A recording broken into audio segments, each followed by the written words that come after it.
ഇനി പാതിവില തട്ടിപ്പിലൂടെ അനന്തകൃഷ്ണനും സംഘവും പിരിച്ച 1000 കോടി എവിടെ പോയി എന്ന് കണ്ടുപിടിക്കലാവും ക്രൈംബ്രാഞ്ച് അന്വേഷണ സംഘത്തിന് മുന്നിലുള്ള ആദ്യത്തെ ദൌത്യം. ഈ പിരിച്ച തുകയിൽ അനന്തകൃഷ്ണന്റെ അക്കൗണ്ടിൽ ഇപ്പോൾ ആകെ ബാക്കിയുള്ളത് 3 കോടി രൂപ മാത്രമാണ്. 1000 കോടി തട്ടിയെടുത്ത സംഘത്തിന് പിന്നിൽ ഉന്നത ബിസിനസ് രാഷ്ട്രീയ ബന്ധമുണ്ടോ എന്ന് കണ്ടുപിടിക്കലും പുതിയ സംഘത്തിന്റെ ദൌത്യമാവും. അതിന് താൽപര്യമുണ്ടെങ്കിൽ മാത്രം. സംസ്ഥാനത്താകെ നടത്തിയ തട്ടിപ്പിലൂടെ 1000 കോടി രൂപ അനന്തകൃഷ്ണൻ പിരിച്ചെടുത്തെന്നാണ് പോലീസിന്റെ വിലയിരുത്തൽ.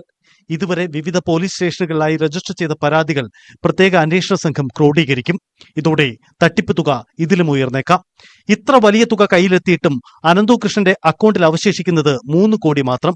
ബാക്കി തുക എവിടെ പോയി? മറ്റേതെങ്കിലും രഹസ്യ അക്കൗണ്ടുകളിലേക്ക് പണം മാറ്റിയോ? ഇതുവരെ ചിത്രത്തിലില്ലാത്ത മറ്റാരെങ്കിലും തട്ടിപ്പിന് പിന്നിലുണ്ടോ? എച്ച് വെങ്കടേഷിന്റെ നേതൃത്വത്തിലുള്ള അന്വേഷണ സംഘം ആദ്യം കണ്ടെത്തേണ്ടത് ഇതാണ്. മറ്റൊന്ന് ആനന്ദകുമാറിന്റെ തട്ടിപ്പിലെ പങ്കാണ്. ആനന്ദകുമാറാണ് പദ്ധതി പൊളിച്ചതെന്നാണ് അനന്തു പോലീസിന് നൽകിയ മൊഴി. മാധ്യമങ്ങളോടും ഇത് ആവർത്തിച്ചു. NGO കോൺഫെഡറേഷന്റെ ചെയർമാനായിരുന്ന ആനന്ദകുമാർ സാറ് വിവിധ CSR ഏജൻസികളിൽ നിന്ന്, വിവിധ കമ്പനികളിൽ നിന്നുള്ള സാമ്പത്തിക സമാഹരണം പറഞ്ഞിരുന്നു. അത് നടക്കാതെ പോയതിലൂടെ സംഭവിച്ചിട്ടുള്ള പ്രതിസന്ധി.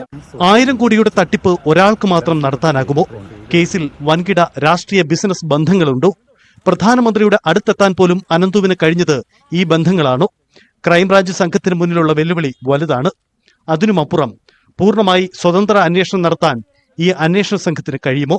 പ്രത്യേക അന്വേഷണ സംഘം രൂപീകരിച്ചുകൊണ്ട് ഇപ്പോൾ നടത്തുന്ന താൽപര്യം അന്വേഷണം മുന്നോട്ട് കൊണ്ടുപോകാൻ സർക്കാരിന് ഇനിയുമുണ്ടാകുമോ? മിക്ക പരാതികളിലും അനന്തകൃഷ്ണനൊപ്പം പരാമർശിക്കുന്ന പേരാണ് ആനന്ദകുമാറിന്റേത്. എന്നാൽ തനിക്ക് തട്ടിപ്പിൽ ബന്ധമില്ലെന്നും താൻ കുടുങ്ങിപ്പോയതാണെന്നും ആനന്ദകുമാർ വാദിക്കുന്നു. ഇതിൽ വ്യക്തത വരുത്തേണ്ടത് ക്രൈംബ്രാഞ്ച് സംഘം തന്നെയാണ്. ന്യൂസ് 18 തിരുവനന്തപുരം.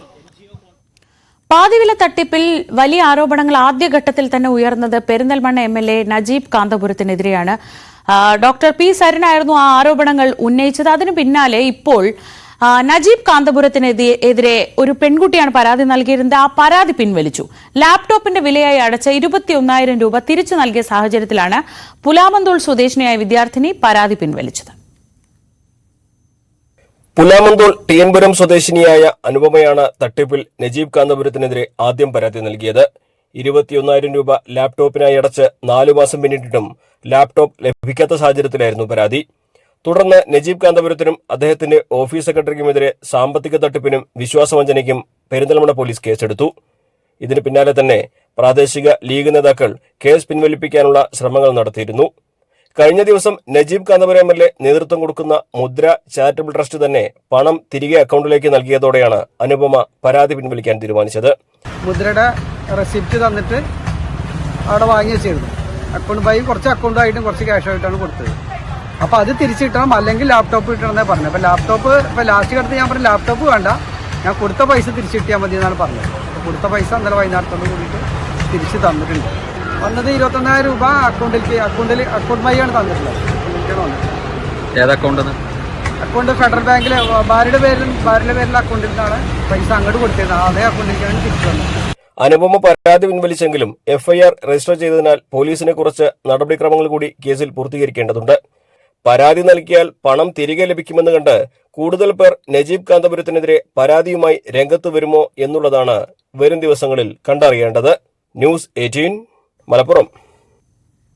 കേരള ചരിത്രത്തിലെ തന്നെ ഏറ്റവും വലിയ സാമ്പത്തിക തട്ടിപ്പായ പാതിവിലയ്ക്ക് സ്കൂട്ടർ പദ്ധതിക്ക് പിന്നിൽ കൃത്യമായ ആസൂത്രണമുണ്ട്. സന്നദ്ധ സംഘടനകളുടെ ഒരു ശൃംഖല കേരളം മുഴുവൻ ഉണ്ടാക്കിയാണ് ഈ വലിയ തട്ടിപ്പിനുള്ള കളം ഒരുക്കിയത്. കൈനിറയാതെ കോടികൾ ഉണ്ടാക്കാൻ ഇതുപോലെ ഒരു ഐഡിയ ആരും സങ്കല്പിച്ചിട്ട് പോലും ഉണ്ടാവില്ല. വലിയ കമ്പനികൾ സമൂഹ നന്മയ്ക്ക് വേണ്ടി ചെലവഴിക്കണമെന്ന് നിയമം നിഷ്കർഷിക്കുന്ന ഒരു തുകയുണ്ട്. വലിയ കമ്പനികളെന്നാൽ ഒരു വർഷം 5 കോടി രൂപ ലാഭമോ 1000 കോടി വിറ്റുവരവോ 500 കോടി ആസ്തിയോ ഉള്ള കമ്പനികൾ. അവർ ലാഭത്തിന്റെ 2% സാമൂഹ്യ നന്മയ്ക്ക് വേണ്ടി ഉപയോഗിക്കണം. ഇതാണ് കോർപ്പറേറ്റ് സോഷ്യൽ റെസ്പോൺസിബിലിറ്റി ഫണ്ട് അഥവാ CSR ഫണ്ട്. ഒരു വർഷം കോടാനുകോടികളാണ് ഇങ്ങനെ ഇന്ത്യയിൽ ചെലവഴിക്കപ്പെടുന്നത്. ഇത് ലക്ഷ്യം വെച്ചുകൊണ്ടായിരുന്നു അനന്തകൃഷ്ണന്റെ ഓപ്പറേഷൻ. തൊടുപുഴ കുടയത്തൂർ സ്വദേശിയാണ് അനന്തകൃഷ്ണൻ. കഷ്ടിച്ച് 27 വയസ്സുള്ള അനന്തു തുടങ്ങിയത് കൂൺ കൃഷിയുടെ പ്രചാരകനായിട്ടാണത്രേ.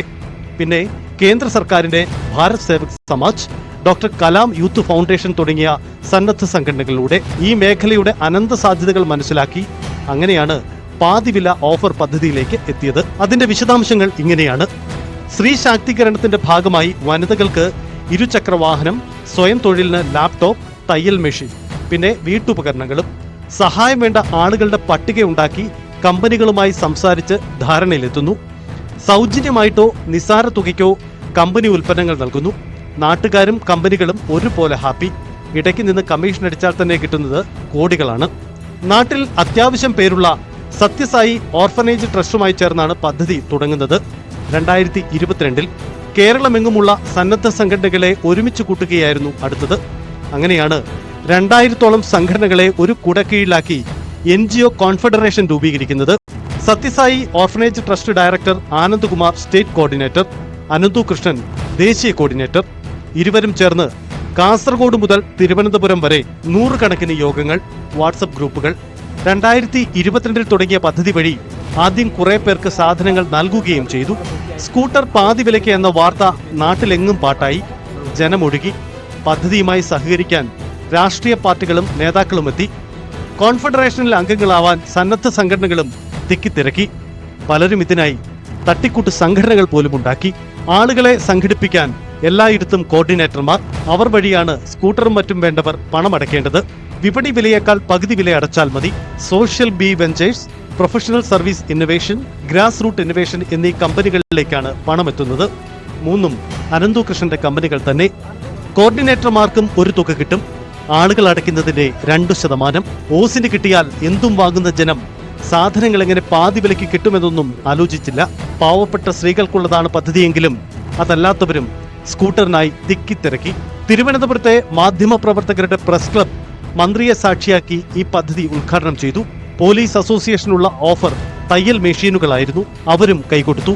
കോൺഫെഡറേഷന്റെ അഡ്വൈസറി ചെയർമാൻ സ്ഥാനത്തേക്ക് വന്നത് കേരള ഹൈക്കോടതിയുടെ മുൻ ജഡ്ജി CN രാമചന്ദ്രൻ നായർ. ഇതെല്ലാം കൂടുതൽ ആളുകളെ വിശ്വസിപ്പിച്ച് പദ്ധതിയിൽ ചേർക്കാൻ അനന്തു കൃഷ്ണനും സംഘവും വിദഗ്ധമായി ഉപയോഗിച്ചു. പണം കുന്നുകൂടിയപ്പോൾ അത് പല വഴിക്ക് വകമാറ്റിയെന്നാണ് ഇപ്പോൾ മനസ്സിലാക്കുന്നത്. രാഷ്ട്രീയ വ്യത്യാസമില്ലാതെ നേതാക്കൾക്ക് ലക്ഷങ്ങൾ സംഭാവനകളും കിട്ടി. ഇതിനിടെ പദ്ധതി എങ്ങനെ പാളി എന്നത് വ്യക്തമായി വരുന്നതേയുള്ളൂ.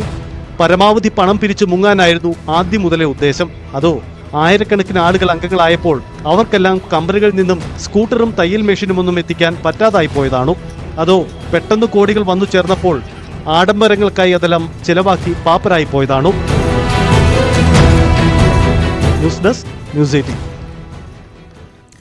ഈ ചോദ്യങ്ങൾക്കുള്ള ഉത്തരമെല്ലാം കിട്ടേണ്ടത് വിശദമായ സമഗ്രമായ ഒരു അന്വേഷണത്തിന് ഒടുവിലാണ്.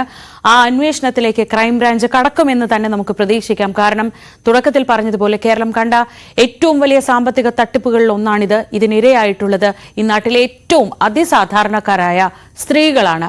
അവർക്ക് നീതി കിട്ടേണ്ടത് ആവശ്യവുമാണ്.